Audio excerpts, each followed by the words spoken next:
జై స్వరాజ్య TV auto డ్రైవర్లకు అందుబాటులో కష్ట సుఖాలలో ఇప్పుడు వెన్నంటూ ఉంటూ వరంగల్ ఉమ్మడి జిల్లా ఆటో డ్రైవర్స్ ప్రయాణికాన్ని తెలియజేయడం ఏమనగా డిసెంబర్ 7న మన రాష్ట్ర వ్యాప్తంగా రాష్ట్ర జేఏసీ ఆధ్వర్యంలో ప్రకటించినటువంటి బంద్కు అనుగుణంగా మన జిల్లాలో ఉన్నటువంటి ఆటో డ్రైవర్లందరూ స్వచ్ఛందంగా ఒక రోజు ఒక పూట బంద్ చేసుకుని ఒక రోజు బంద్ను విజయవంతం చేయాలని సవినయంగా కోరుచున్నాను।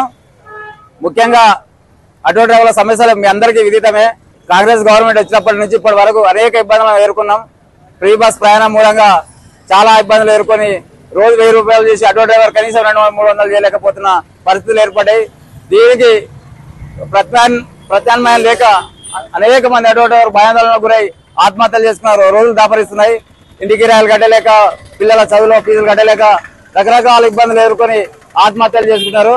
కాబట్టి ఎంబడే ప్రభుత్వం స్పందించి వారు ఏదైతే ప్రభుత్వం మనకు ఎన్నికల ముందు హామీ ఏదో ప్రకటించిందో ఖచ్చితంగా సంవత్సరానికి 12,000 రూపాయలు కేటాయిస్తామనేది ఒకటి, సంక్షేమ బోర్డు ఏర్పాటు చేస్తామనేది 2 ప్రకటించిందో ఆ ప్రకటనలో భాగంగా సంవత్సరానికి 12,000 కాకుండా నెలకు 10,000 రూపాయలను ఆటో డ్రైవర్లకు జీవనభృతి కింద ఇచ్చి ఆదుకోవాలని సవినయంగా కోరుచున్నాము।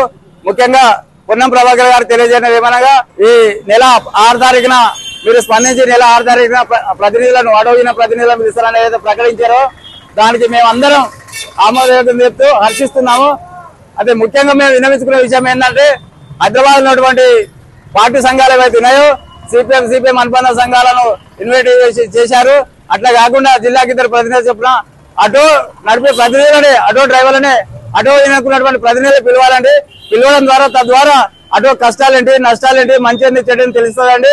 పార్టీ యూనియన్ ప్రతినిధులు, అనుబంధ సంఘాల ప్రతినిధులకు మా కష్ట సుఖాలు తెలియవు కాబట్టి ఆటో యూనియన్ ప్రతినిధులను జిల్లా 2 పిలిచి సమావేశం ఏర్పాటు చేసి సమస్యలు పరిష్కరించే దిశగా మీరు చొరవ తీసుకొని రేవంత్ రెడ్డి గారి దృష్టి తీసుకుపోయి మా ఆటో డ్రైవర్లను ఆదుకుంటారని సవినయంగా మనవి చేస్తున్నాం।